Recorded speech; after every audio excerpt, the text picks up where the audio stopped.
Drink water. Don't drink and drive. Game over! Take it light. Okay? Now you're more fluent. Mackinac, he's got three! Up, Bears.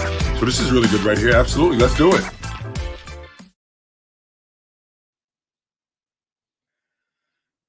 All right. Welcome to the All American Hoops Podcast, episode 32.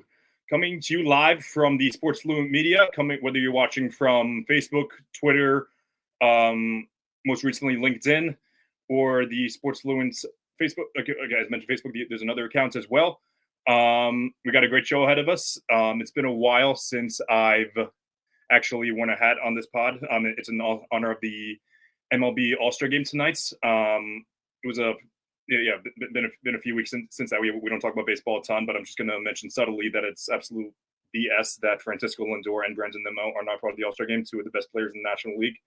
But I digress there. I do think I'm qualified to talk on the subject, but however, I know the viewers probably aren't too interested in hearing me rant about that, which I probably could go for 60 minutes on that. But as I mentioned, we got an awesome show ahead of us. We will be discussing a couple things. So as per usual, Matt will be joining us, and we also have Drew from Pick a Side joining us as well, which he'll be the third Pick a Side member to join us because a couple months ago we had Dells and River join us as well. So we'll be talking about his Los Angeles Lakers. We'll be talking about Team USA and how they've been doing so far. They are 2-0 so far, and they had a pretty tight game yesterday. And after that, we will be doing in honor of Pick a Side. We will be having a Would You Rather game, which we are super psyched about. But that's it for me. That's it for me for now. But for now, this is the Our American Hoops Podcast.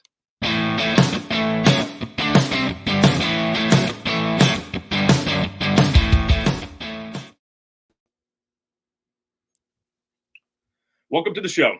As per usual, I'm joined by my younger brother, Matt Driscoll. Chris, it's always a pleasure to be on. Thank you for having me again. Just 1 second, I want to say I don't think your rant about Brandon Nimmo and Lindor not making the All-Star game went on long enough. It's absolute blasphemy, and I think we should do a show about that next week. Maybe we will. We had Liam on to talk about the Yankees a little bit, so maybe we'll add on a segment a little once in a while, especially during this time of year. But also joining us is co-host of the Pick a Side podcast, Drew. How you guys doing today? Let me say, Lindor 10,000% was the biggest snub for me in the National League. I know not many people are baseball fans. I think that's a tragedy. I think we need to bring baseball back.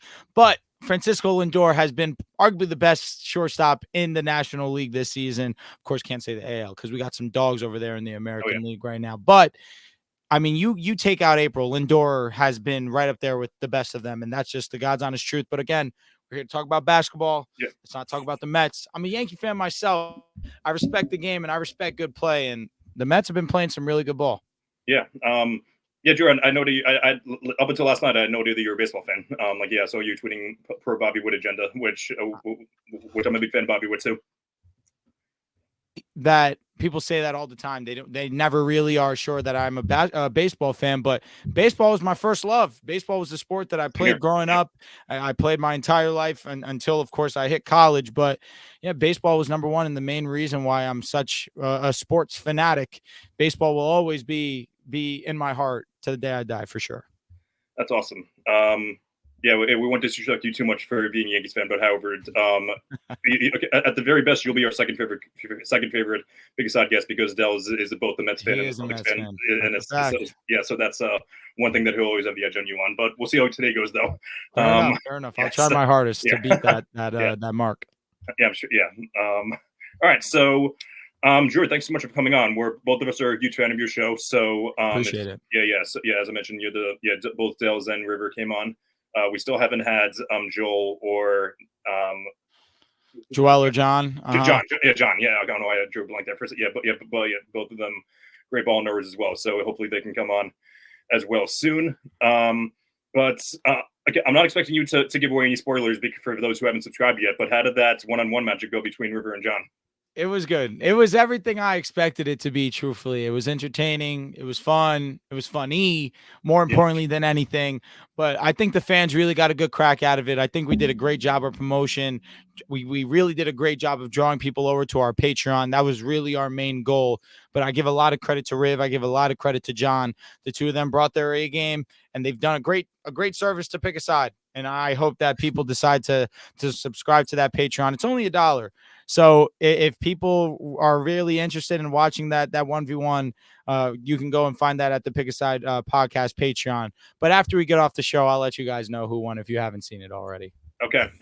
Again, no. Regardless of whether you tell us or not, I definitely want to tune in and see how it went. So yeah, it looks a lot of fun. But yeah, to move on. So the past couple of weeks we brought some fans on. Yeah, usually it's been either just me, John, our brother, and Matt. We talk about the Celtics a little bit. Past couple weeks we've had a Nets fan on. Last week we had a Thunder fan on, and this week we have a Lakers fan on. So we're super hyped to talk about our historical rivals, not so big rivals anymore. But yes, there's still always going to be that historical love between the Celtics and the Lakers. But Drew, I was just wondering, what are your takeaways on the Lakers offseason so far? I'll say this. We didn't drastically improve, and I know that that's obviously going to hurt a lot of Laker fans, and me included. I would have loved to see us go be aggressive, go and potentially bring in a James Harden, maybe a KCP, more importantly than anyone. I would have loved KCP to come back to town.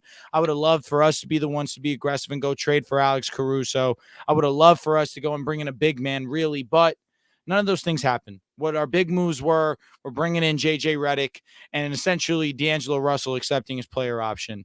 And, of course, drafting Dalton Knecht. That was huge. I can't let that go unnoticed. Drafting Dalton Knecht was a come-up for the Los Angeles Lakers at pick 17. He's been awesome in Summer League, looking like a steal already. That being said, I really want to see us be aggressive and trade for Wendell Carter Jr. If I could ask for anything, it would be for us to go and trade for Wendell. Because at 17, I was praying that Khalil Ware would have fell to 17, but the Miami Heat went and swooped him in at 15. I thought it was a great pick for Miami. Hurt Los Angeles Lakers, but we still got our own steal in our own right. But what we've always needed let me not say always, but what we've needed since the bubble, since 2021, has been a strong backup big. We have failed to give Anthony Davis that. He's playing out of position at the center position. He should be playing the power forward where we saw him in best in the world conversations. So that's really all I could ask for. But we got better marginally, but we got better because Darvin Ham's out. And we have JJ Redick in, and it's just so easy to be better than what Darvin Ham was. Even if JJ has no experience as a head coach, I just believe in his basketball knowledge that he could come in and be more effective than what Darvin Ham was towards the end of our season last year. Yeah, Drew, you made a lot of good points there. You talked about Dalton Knecht. What a great pick. What a steal by the Lakers there. I had a future on Tennessee in the tournament this year, so I was a big fan. Tough one, but big fan of him this year. I think he fell because of his age. I think he was 5 years in college, if not maybe 4. I think it was 5 though. Mm-hmm. But that just means, the Celtics got a guy at 30 who was in college for 5 years as well. It just means like they could just be more NBA ready, and that's correct. Like a guy Lakers aren't. That's somebody that the Lakers are trying to do right now. They're trying to compete right now. At first, I did not like the JJ Redick hire. I said it on the pod. But the more I think about it, the more I hear stories about him. He's very analytical driven, as you saw on his podcast and when he was commentating and stuff. So I could see him, trusting the analytics. He's going to be very, very player friendly, being an ex-player himself. And I think anybody from Darvin Ham is an improvement. I think any of the three of us could have swooped in and coached the Lakers a little bit better than he did last year. Yep. But yeah, like you said, you want to be aggressive. Like every team wants to be aggressive. I think trading for Wendell Carter Jr. will be great. I don't know if he would start. Maybe he would be the 5 and move AD to the 4, or if he would come off the bench at the 5. I'm not really sure how the Lakers rotations would look, but that would be obviously a great pick. Give AD a little more comfort, a little more cushion there. Drew, what do you think a trade for Wendell Carter Jr. would look like? Any trade I draw for the Los Angeles Lakers gets scrutinized no matter what I do. But let's try and draw one up. You have to. That goes with being a Lakers fan, just so you know. Like again, you could offer your 12th. You could offer your 12th man, whoever it is, for what, or not your 12th man. You could offer LeBron James for one of the guards. They'd say it's unfair. So You're right. Yeah, You're right. Yeah.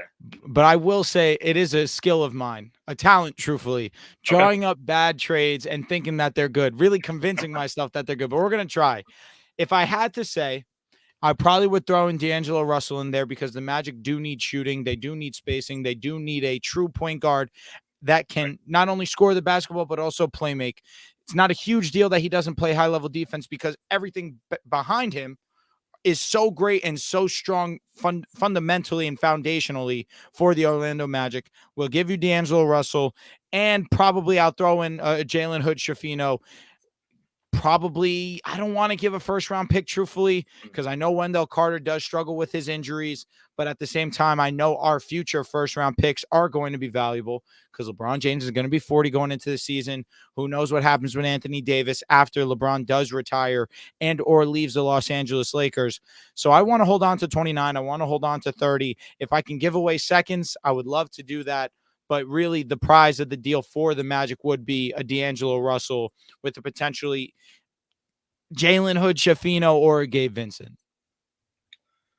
Yeah, that's not a terrible trade. It's just like the issue that fans have, and I'm not sure if front offices hear the same thing, but like they just hear the name Schifino, and then they think, oh, that's nobody, and I haven't really watched him a ton, but they also hear D'Lo and say, oh, he's just really crap in the playoffs. Why would they go for that? But They're right.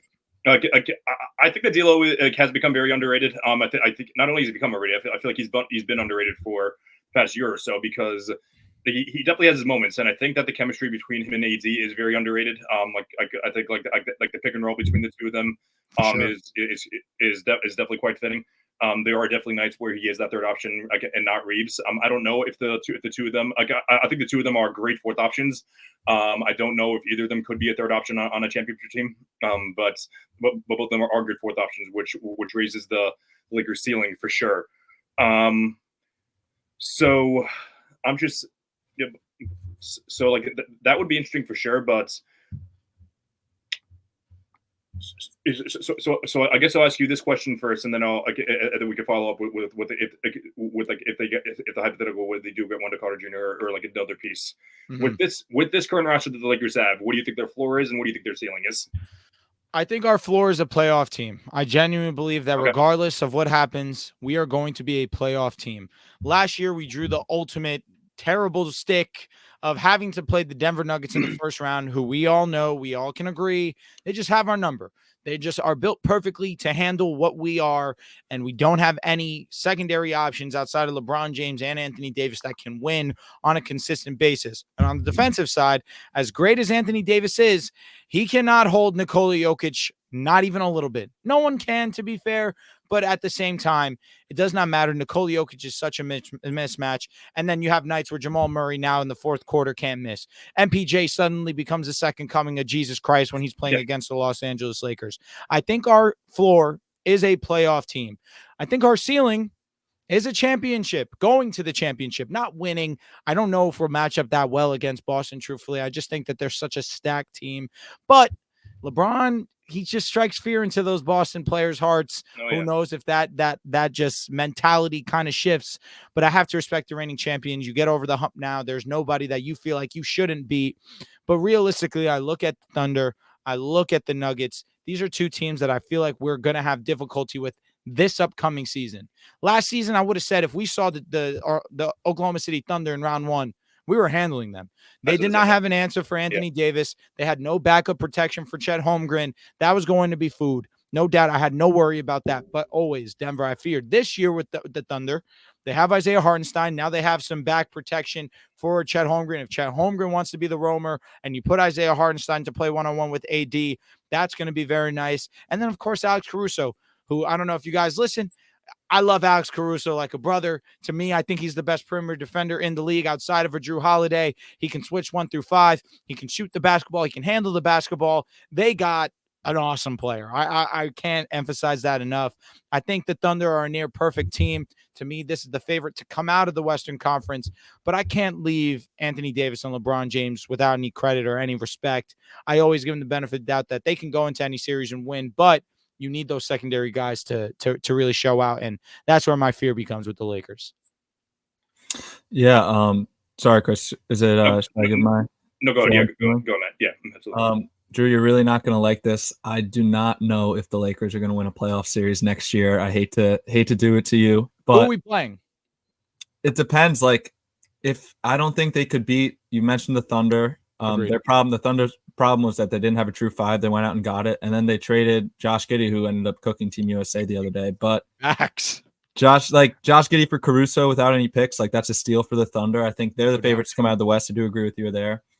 Like you said, they match up horribly against the Nuggets. The Nuggets kind of have their number. Even though the Nuggets did get worse, I still think the Nuggets handle them in a playoff series.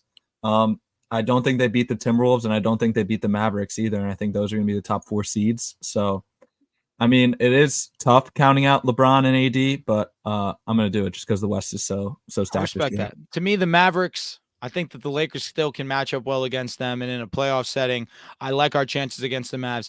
Minnesota's interesting. They do have Rudy Gobert, Naz Reid, and Karl Anthony Towns. That combination of that trio of big men is going to be difficult for the Los Angeles Lakers to handle. But again, the Nuggets, I'm cautiously, I emphasize that word so much, optimistic, because we did have a lead in every game that we did play against them in this series. Yep. We lost 4 games to 1. They handled us. They went up 3-0. Fair. We were up double digits in 3 of those games. There's no excuse why we should have lost the way that we did. Again, you mentioned it. They got worse. We didn't get drastically better, but we do have a different coach. I wonder if that could be a difference maker for us. So I understand where your head's at, and honestly, you're not too far off. Honestly, you're pretty spot on, but again, as a Laker fan, all I have in this life is a little bit of hope. And yeah, I don't blame you. I don't blame you. Yeah. Really so, yeah, I don't necessarily disagree with anything being said. I guess that, yeah, like all the teams out west that have the potential to either make a conference finals or finals. So obviously the Thunder, obviously the Wolves, the Nuggets are obvious. The Mavs have a chance, but I've been on record and I tweeted it out yesterday. I've said it on the pod a couple weeks. I think there's a better chance that the Mavs lose in the first round than making it back to the conference finals. You're cooking. Yeah, their perimeter defense. I do not believe in Klay Thompson at all at this point in his career, especially when he's going to be playing small forward, which he played small forward last year too, and they played small forward and they were the 10 seed. So it's not even. Again, I'm not saying he was the main reason they lost, but I think their defense is bad enough, and they're adding Klay Thompson. Yeah, I'm with you. Yeah, so I don't know. Yeah, there is absolutely a world where the Lakers beat the Mavs in the playoff series, especially especially, and people are forgetting that Kyrie Irving is still in the locker room, which Kyrie Irving, God love him. There was always the chance that the locker room blows up in the chance that he's there. So, after that, Drew, if I'm mistaken, I'm pretty sure you're a big Grizzlies guy as well. I believe in the Grizzlies too. I think they can absolutely be a top 3 seed if things work out. I'll be rooting for them. I'll be rooting for Marcus Smart as always. But we'll definitely see. So I don't know. I don't know if there's a world where the Lakers make the conference finals. There is a world where if matchups work out, they can definitely win at least one playoff series. That's fair enough. Yeah. I guess before I go into the next question about the Lakers, the only one concern that I see about JJ Redick is when he said I'm a bit of a sicko, which, no offense, I feel like he's trying to be a little too much like our guy Joe Mazzulla right there. I don't know if that's him trying to fit in the guys, or if it's or if he's just trying to fire someone up. But I don't know. Maybe he's a bit of a sicko, and he's actually right. But so I guess just the last question is who, besides LeBron and AD, because they're going to do what they were going to do. If they stay healthy, they're going to be whoever they want to be. Besides the two of them, who will be the X factor for the Lakers this year?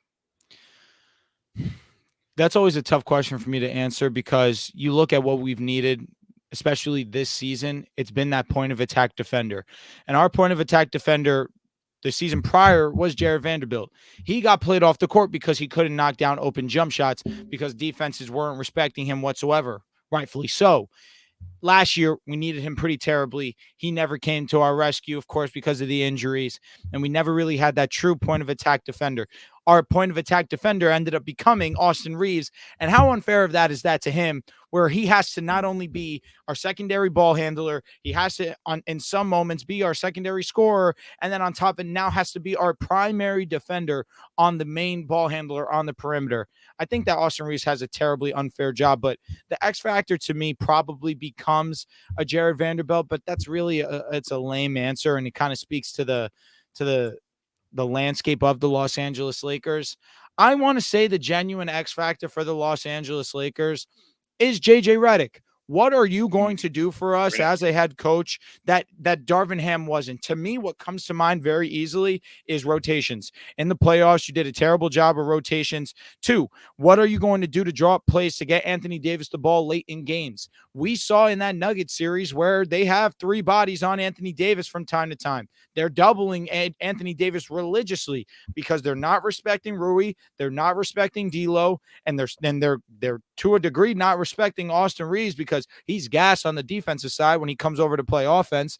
So what are you going to do to draw up plays, to scheme guys open and really take advantage of mismatches? So that's really what it comes down to. JJ was our big move this offseason. To me, the X factor has to be the head coach because I put a lot of blame on this loss versus the Nuggets on Darvin Ham. So I have to stay consistent here. My X factor is going to be JJ. I think that's a great answer. I wasn't even, whenever people say X factor, I always think of players. I mean, that's a great analysis too. I do think sometimes coaches do get a little too much of the blame, but with Darvin Ham, I didn't think so. I mean, I think he just wasn't. Maybe he's a better assistant coach in Milwaukee, but he was not. I don't think he was a great head coach. My X factor, we mentioned him earlier. He might be involved in the trade. It's kind of sort of an obvious choice, but it's D'Angelo Russell. I just looked it up. He shot 38.4% from the field in the playoffs last year. If you're going to be sometimes he was the third option to score. Sometimes he was the fourth. You got to be able to hit your open shots, especially if you're playing with LeBron James. You got to be able to hit your open threes. I think he shot 31% from 3 in the playoffs. Chris, you said he's underrated. He could be very, very good in the regular season, but he's got to step it up in the playoffs. And that's where it matters. He's got to be able to hit his open shots and he's got to be able to defend in the playoffs. Agreed. JJ's a great answer. I think both Deal and Reeves are great answers. As I mentioned, I don't know if the 2 of them are good enough to be third options. Unless you have like a super deep team, which the Lakers have a good team, but I wouldn't consider their depth as part of their strength. So yeah, definitely will be interesting to see what how JJ Redick jumps right in. He's going to have to make adjustments. He's going to have to build a culture. Like obviously he has that respect from LeBron. I'm sure he has it from AD as well. And we'll see what happens when everything hits the ceiling. So, great talk. So, moving on to from the Lakers. Obviously, it's July, so Olympics basketball has started. Team USA has officially played in 2 games, and it's funny because last week when we discussed, it was the same day that it was announced that Kawhi Leonard was resigning from from Team USA. Heartbreaking. Yeah, massively. And then the Clippers came out yesterday and said they're disappointed with the way they handled it. If I was the Clippers, I'd be thrilled that he's not playing for the Olympics. So I'm sure they're just trying to. I don't know if that's press or something, but I don't know what their issue is there. But we'll talk about the whole situation after that, which happened with Jaylen Brown. Which, Drew, if I'm being honest, one thing that I was not expecting to happen on this podcast was Matt and I are two of, if not the biggest Celtics fans. It's not only Celtics fans, but Jaylen Brown defenders here. Never did I think we'd be inviting a Lakers fan on, and we wouldn't be the biggest Jaylen Brown fans on the panel. For those of you who haven't seen Pick a Side, Drew does believe that Jaylen Brown is the best shooting guard in the league, which is a super base take. Listen, Jaylen Brown's been my guy, and one of my entrances into me feeling like I know basketball. For years, I've called Jaylen Brown the best number 2 in basketball. Better than Kyrie Irving, better than Jamal Murray. I think that nobody has done a greater job of really taking control of their role than Jaylen Brown. You talk about what the NBA has grown into. You want more wings on your team. He's a versatile wing now because he can guard that 2 to 4. He's strong. He has unbelievable athleticism. He has great active hands. He's also a good shot blocker too. he also has become an awesome offensive scorer. Not a great playmaker, still has his ways to improve there. Although we saw it marginally this playoff run, this entire postseason, where I feel like Kristaps Porzingis really did a great job of helping him develop that part of his game. The two of them really had a strong connection this season. Unfortunately, KP, of course, wasn't able to stay healthy for the entirety of the postseason, but late in games, we saw Jason Tatum defer to Jaylen Brown. And that's all I needed to see to know who really was the guy on the Boston Celtics. Now, I know Jason Tatum is your playmaker. He has the responsibility of also having to be that roamer, be that rim protector, now playing defense on Lively in the playoffs. That was very, very underappreciated when talking about Jason Tatum. But he was wildly inefficient as a scorer. He had the most shot attempts. He was trying to score the basketball. So it's not like he was just okay with deferring and not getting his. He was actively trying to score. He simply couldn't. Jaylen Brown in the first 3 games was extremely efficient, shot over 50% from the field. It wasn't a great three-point shooter, but it was obvious after the first 3 games who the finals MVP was. Games 4 and 5 try to skew people's idea of it. Jaylen Brown, everyone likes to talk about these guys being number ones and winning a championship. Devin Booker, Anthony Edwards, who I feel like is the most possible of these guys, Donovan Mitchell. Jaylen Brown actually went and did it. He actually went out there and as the number one, won the championship with the Boston Celtics. Boston Celtics are a stacked roster, but again, Jaylen Brown did his part. And on the defensive side, we haven't seen anybody do that good of a job on Luka Doncic really ever. Maybe Lou Dort. I'll give Lou Dort some credit. He was awesome against OKC. In that OKC series versus the Mavericks. But Jaylen Brown in the biggest series of his career, especially after last year when the Miami Heat series happened and he had the whole meltdown. Oh, he can't go left. His left hand's trash. He can't dribble with his left. He went and shut everybody up this season, was in the lab working on his game, and he was near flawless this entire run. Eastern Conference MVP, Finals MVP. Jaylen Brown getting left off of Team USA is an absolute tragedy. This whole Nike Adidas nonsense is irrelevant to me. I respect Derek White. I've been a fan of his. I think he's arguably the best role player, top 3 role player in the association, but he's not Jaylen Brown. We all know that. We all understand that. As defenders, it's marginal. Maybe you'll take a Derek White because that's his job. That's his assignment. But as an offensive player, it's not even a question. And when you put both of those together, you get Jaylen Brown. I will always, sorry, Chris, go ahead. Drew, I want to say you might want to calm down a little bit just because you're making me want to run through a wall with the amount of Jaylen Brown prop that I'm hearing. So, I do really appreciate that. But, Matt, go ahead. Yeah, Jaylen Brown is an absolute dog. I was laughed at in May of 2024, this year, for saying that Jaylen Brown was the best shooting guard in the league. And then he went out and won Conference Finals MVP and Finals MVP. Legend. He's shut everybody up. We've been fans of him since he's been drafted. It's just awesome to see. But yeah, about Team USA, Jaylen Brown is not afraid of you or your resources. So I'm shocked that he was left off. It's a real shame, but if anyone was going to take the spot that wasn't Jaylen Brown, I'm happy it's Derek White. I respect that.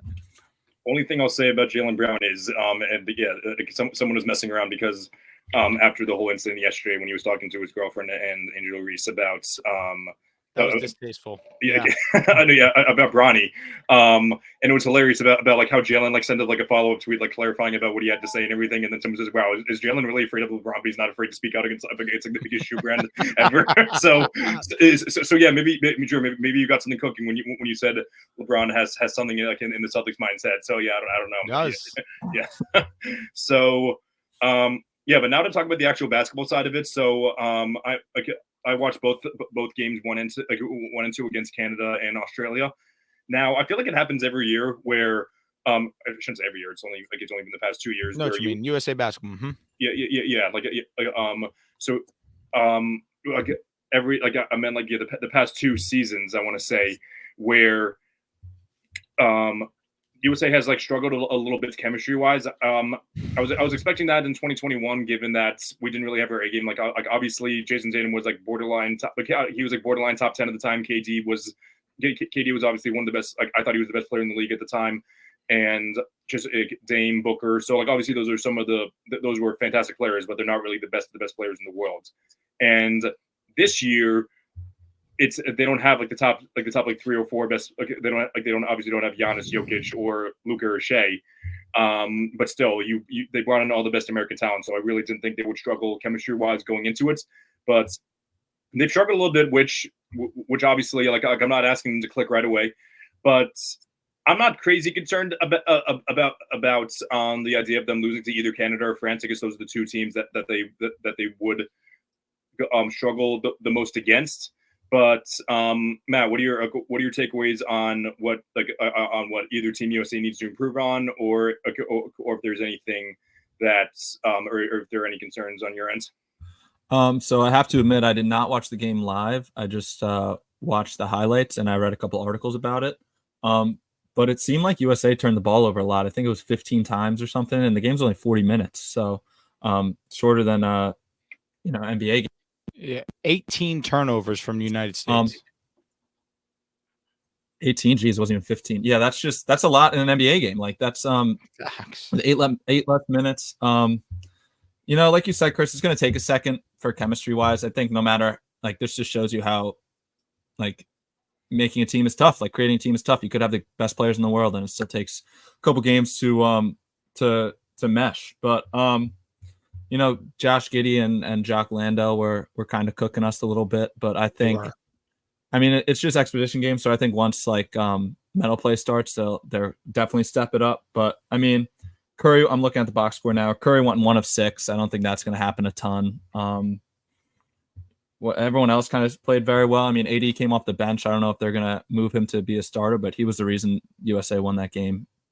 He was awesome. Obviously, great play from our boy Jason Tatum as well. But yeah, I mean, it's just going to take, like, I think by next game, the chemistry will be up. They have more time to practice and everything like that, but it's just going to take a couple games. To me, I really don't worry about Team USA, especially turning over the basketball. What I see and what I'm just going off of is they're playing very loose because they know that they're the best group of players in the world, and they're just having too much fun out there. We saw it against Canada in that first quarter where it was a close game because USA was turning the ball over, because they're playing too lackadaisical. Joel Embiid also really has not been good either of these two games.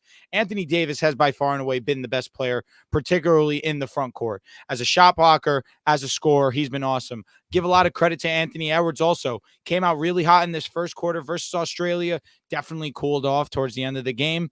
But at the same time, Anthony Davis has been phenomenal as a shot blocker, as just a pure defender, roamer. That combination of Bam and Anthony Davis, it makes it very easy for AD to play defense. Similar with Bam. Bam says it himself, I'm thrilled to play in a front court with Anthony Davis because I know I have backside help. And of course, Anthony Davis feels the same way.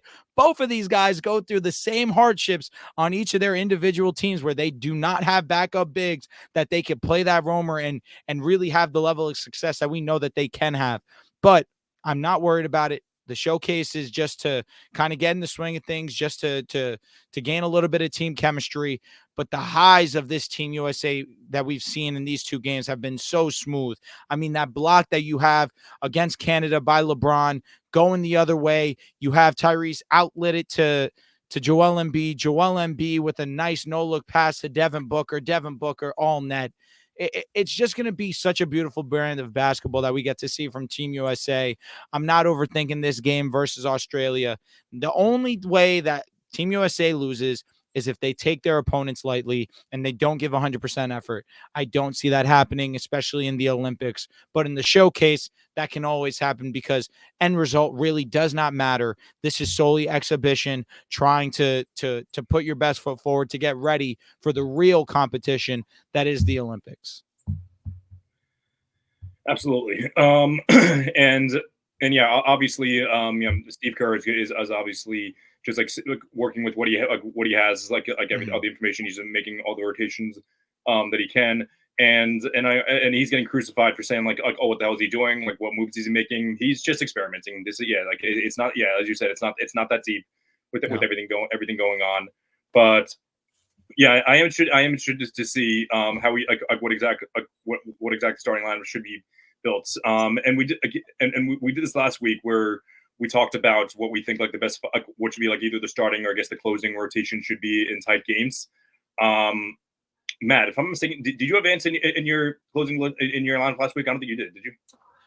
No, I didn't. I said it would make most sense. It would make the most sense if he was playing the two, but then I wanted to have KD, LeBron, and Tatum on the same 5. So I had Curry, Tatum, KD, LeBron, and I said Embiid, but I mean, a couple games. I mean, you said it. I mean, AD's been the best player, so I would put AD at the 5. Yeah, it's so much fun that we could see with these 5-man rotations. I mean, you have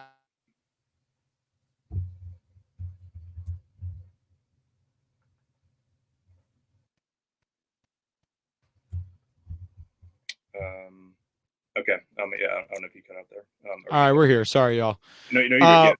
All right, but it's so much fun that we can have with these 5-man rotations. Seeing Curry, seeing KD, LeBron, AD, either it's AD or Embiid, but of course, like we just said, I'm going with Anthony Davis right now. He just fits so much better with what we have going on right now.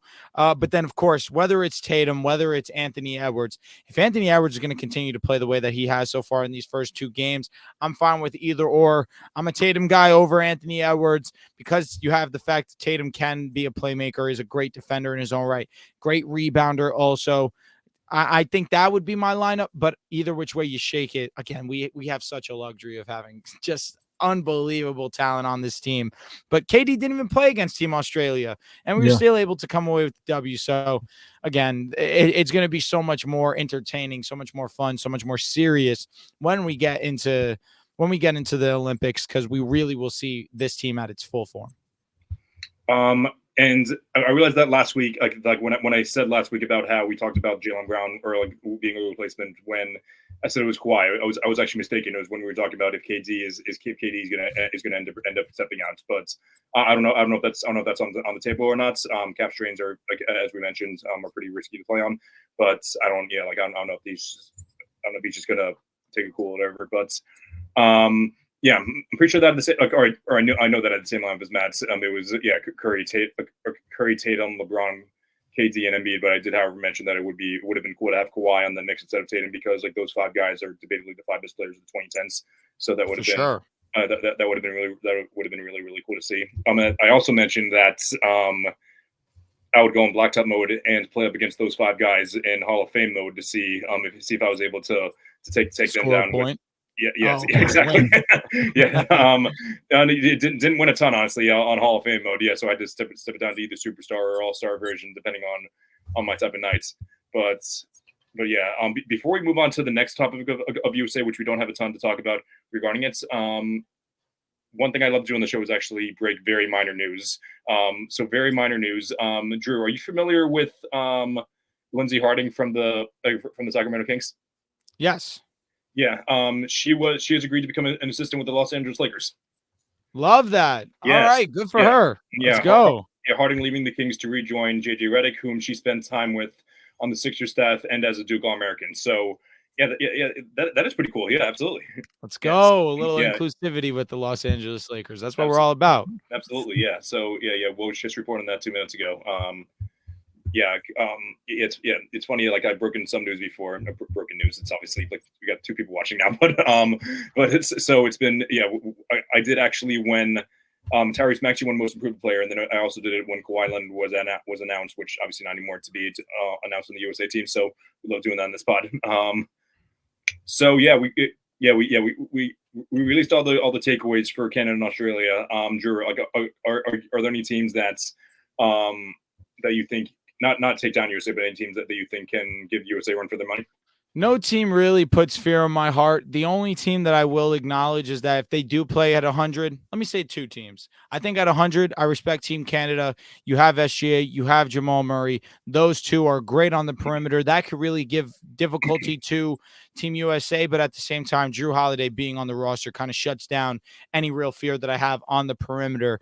But other than that, you have to respect France for the fact that Victor Wembanyama is just a generational talent. He really is going to put that best foot forward. But truthfully, the answer is no. I'm not worried about anyone. But if I had to give some respect to anyone, I'd give respect to Canada and France. But Team USA really should glide to a gold medal, and they should be the world champions, the way that Noah Lyles was trying to call them out for, the reason why we put this super team together. I think that that's what I'm anticipating, and that's what I'm expecting. This Team USA is just so much better than every other country that I really don't have any worry that we can get this done. Yeah, I totally agree. The France front court of Gobert and Wembanyama with no 3 seconds is insane. The rim protection is crazy. But also Canada, we talked about it last week with RJ Barrett, Jamal Murray, SGA, Dylan Brooks. But yeah, nobody's really a threat, but those two teams are probably the biggest threats. Noah Lyles knew exactly what he was doing. He wanted to see, he wanted to see some. I don't know his mindset. I don't know if he's a big basketball fan at all, actually. But it wouldn't surprise me at all if that was that were his intentions. Good stuff. So, in honor of having a pick a side member on, one thing that they've revolutionized is the game Would You Rather, which when we had Dels and Rival last, we did a Would You Rather for Victor Wembanyama, and the very first episode that was live streamed under Sports Fluent, it was episode 11. Me, John, and our friend Pete, we did a Would You Rather for Luka Doncic. So in honor of both Pick a Side and a Lakers fan on the panel, we will be doing a Would You Rather for Anthony Davis, which I'm happy that we brought up AD earlier because we were talking about rotations and everything. But this isn't going to be for Team USA. This is just going to be building around. We're not going to do building around. We're just going to do who would you rather have in general, whether it's when you're competing for a championship, it can be either building around or just someone you'd rather have on your team. So these are always I know that Joel is usually the one doing it for you, but I feel like these are always tough because you don't know who to start with and everything. But however, I will be starting. Would you rather Anthony Davis or Kevin Durant? In 2024, I would rather Anthony Davis. He's a better defender. He's not a better offensive player, but he can win in multiple ways offensively. He's a decent playmaker for a big man. And on the defensive side, he's such a game changer that I'm going Anthony Davis in 2024. It's a very tough one. AD played a lot of games last year. Kevin Durant did not. So fact. I don't know. I feel like Kevin Durant's been getting a little disrespected recently, but I don't think it's disrespectful to say against Anthony Davis. I'm going to go Kevin Durant. I'm going to go Kevin Durant too. I feel as great as AD is, I do feel like that KD is a slightly better floor and ceiling raiser. So very, very close there. Would you rather AD or Kawhi Leonard? I'm going for Anthony Davis. He's more available. That's really what it comes down to. If they're at 100%, I respect Kawhi Leonard. That's an all-time great in this game. He's a top 30 all-time player. I could really make the argument he's a top 25 player all-time, truthfully. He is unbelievable when he's healthy. But I always have to say when he's healthy. Mm-hmm. These last 2 seasons, Anthony Davis has been really healthy. I'm going with AD. I totally agree. I'm going with AD. Best ability is availability. I'm going with AD as well. Kawhi Leonard. People say like the last 2 seasons, the Kawhi Leonard has not finished the season with this team in the last 4 seasons. And that's including 2022 when he didn't play a single game. And then 2020, obviously, he had that 3-1 collapse. So we did Kawhi. Would you rather Anthony Davis or Steph Curry? I respect Steph. I'd rather Steph Curry. Yeah. Yeah, I think Steph's still better than KD, and I said KD over AD, so I'm going to go Steph. Yeah, I'm going to go Steph too. However, Steph did take a step back in a few ways. His efficiency from 2-point range dipped. Even though his defensive effort isn't really gone, but his positioning has been a little off, and obviously just he has slowed down a little bit physically. He's stronger, which has helped him, but still, I guess I'll lean Steph, but definitely going to monitor it this year. Definitely, maybe by All-Star break, I'll be saying AD.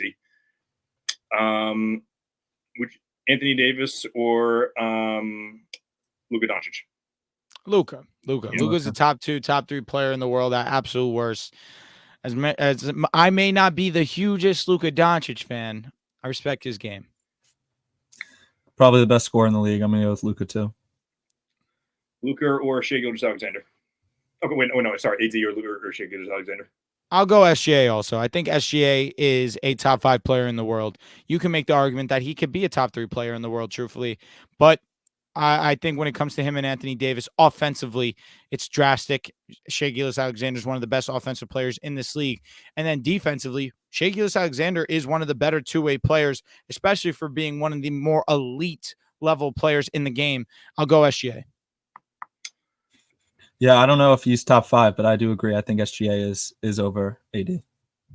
So we have 6 more names left, and all these should be relatively interesting. Actually, this one shouldn't be that interesting. Devin Booker. If you would have asked me this last year, I would have said Devin Booker, but after this season, I'm going with Anthony Davis. Again, defensively, he's such a game changer. And offensively, when Anthony Davis wants to score the basketball, he can give you 28 to 30 points every single night. I do believe that firmly. Absolutely. Yeah, I'm taking AD. Yeah, me too. I'm actually going to add a name to this. How about Donovan Mitchell? I'm going with Anthony Davis. Donovan Mitchell is amazing, though, and I think he's becoming one of the more underrated players in the game, especially after this series versus the Boston Celtics. Sucks that he got hurt. I would have loved to see him finish it out. Probably would have lost regardless, but with the effort he was putting forward, it just would have been great to see him just continue to go off and show that somebody actually can be dominant versus this Boston Celtics defense. But other than that, I'm going with Anthony Davis. Again, the two-way ability is really up there with maybe only Giannis, and really upcoming now, I got to respect Victor Wembanyama. Yeah, I hate picking against a Mets fan, but I'm going to go with AD too. That's a great one. This is projected next year again. John Morant. Damn. I'm taking AD over a lot of great guys. And I think John Morant also has become underrated because he did not play this past season, or obviously he didn't play a lot because he only played 4 games, whatever it was, only played that handful. But regardless, I think John Morant's an excellent player. But again, who would I rather have on my team? A defensive anchor who can give me 25 to 28 points per game. I'm going AD. Anthony Edwards. I'd rather Ant-Man. I think Ant-Man is just an unbelievable player. He brings a different type of energy. Yeah, I'm going with that. I'm actually going Anthony Davis. And I'm someone who's been very high. I've been someone who's very critical of Anthony Edwards, and part of that is just because of overall track record, which I do tend to underrate some of the younger guys. But yeah, I'm going Anthony Davis for now. Maybe end of next year I'll be taking Ant-Man. I'm staying with I'm going with Anthony Davis. Let me also say this: my internet connection crapped out as I took someone over Anthony Davis. So maybe God was telling me something. Maybe God was saying, "Hey, AD over everyone." 4 more. So Jaylen Brown. I'm going Anthony Davis. I love Jaylen Brown. I'm sorry, I really do, but I'm going with Anthony Davis. Best shooting guard in the league. I'm taking Jaylen Brown. I respect that. I'm also taking Jaylen Brown. Can't really go wrong with either one there. Jason Tatum. I'll go with Jason Tatum. I respect the fact that Jason Tatum went through a lot of criticism, but always stayed the course, is now a champion. Even though I am critical of him now, there was once a time where I did feel he had the potential of becoming the best player in the National Basketball Association. I did believe that. But after seeing this playoff run, the fact they were still able to reach the mountaintop and he wasn't the best version of himself, I feel slighted. The fan that I once was of Jason Tatum, there's a part of me that does feel slighted, but also understands he had to sacrifice a ton with this Boston Celtics team, and they're able to win a championship. It's not easy to do. So I will be going with Jason Tatum, especially 26. Going to be 27, if I'm not mistaken, this upcoming year. Correct. I mean, this dude is going to be a face of the league for many years. Yeah, Tatum has no idea how much he's impacted and changed my life. I'm going with Jason Tatum. Yeah, I'm obviously going Jason Tatum as well. I think he's I think he's one of the easiest guys to build, if not the easiest guy to build around the league, given how versatile his game is, and has proven to be the number one option on a championship team. So very easy decision for me there. And two more guys, which I wanted to make sure to save these 2 guys last because of how either similar they are or their relationship. LeBron James. LeBron James. LeBron Okay. James. Oh, it's easy for you. Okay. Oh yeah, it's LeBron. It's LeBron. Okay. Because there are a lot of people that will put AD ahead of LeBron for now, given his two-way ability and like his mainly just because of his two-way ability, but obviously, yeah, look, I'm taking LeBron too. It's the he's the leader of that team, the offensive engine. So yeah, I'm taking LeBron easily. But I know people disagree. That's why I wanted to make sure. Yeah, I would agree. Okay, cool. I'd take LeBron. Yeah. Last guy up, and this one is interesting. And Drew, I know you're a fan of both. So Joel Embiid. I am a fan of both. I will say that. I do like Joel Embiid. I will say Joel Embiid's unbelievable offensively. This dude is insane with the basketball in his hands. He just needs to stay healthy. If he's healthy, it's not a conversation to me. I respect Joel Embiid. I think the answer is Joel Embiid. But who can I trust is going to be there in the biggest moment? It's going to be Anthony Davis. And defensively, it's not a huge gap. The gap, I think, offensively is bigger between the two. 1 out of 100. I think Joel Embiid's a much better offensive player than Anthony Davis is. But defensively, again, it's not a huge gap, but Anthony Davis is the better defender. If at 100, I'm going to be going with Joel Embiid. I respect him. That's an MVP in our league. And if he was healthy last year, I think he would have been on his way to his second MVP, truthfully. So I'll be going with Joel Embiid. I respect the hell out of his game. And I think that he gets criticized a lot when a lot of that is out of his hands. Injuries are the most unfortunate thing in sports, and he goes through them more than almost anyone outside of Kawhi Leonard. Yeah, that's a great analysis there. The thing is, if we're talking about building a championship team, obviously Joel Embiid's the better player. When he's healthy, arguably a top 5 player in the league, but he's just, I feel like in the playoffs, I mean, like you said, it's tough to blame someone for injuries, but like we said, availability is the best ability, and AD has been one of the best playoff performers in our generation. But I think, MVP of the league, what definitely would have been in the conversation again this year if he stayed healthy. So I'm going to go with Joel Embiid. The game is would you rather. It's not who's the better player. I would rather Anthony Davis on my team. Respect that. Anthony Davis is someone who I trust far more in the playoffs. He's someone who he's someone who has been healthier the past couple of years. I think that I just trust Anthony Davis far more in the playoffs, which is what it comes down to the most. Joel Embiid is a very hard player to rank. He's one of the more talented players in the league, if not. I think he's the best scorer. That's including look. I think he's the best scorer in the league, even if he's a bit of a foul baiter, which I know some people are okay with. But at the end of the day, foul baiters are the ones that end falling apart in the playoffs, which is part of the reason why Embiid is a playoff dropper. True. So yeah, I would rather Anthony Davis on my team, and I'm not really thinking twice about it, to be honest with you. Even if I'm going to rank Embiid higher, like on my list, but I would rather Anthony Davis. I like that thought process, and honestly, I agree. Yeah. Cool. So,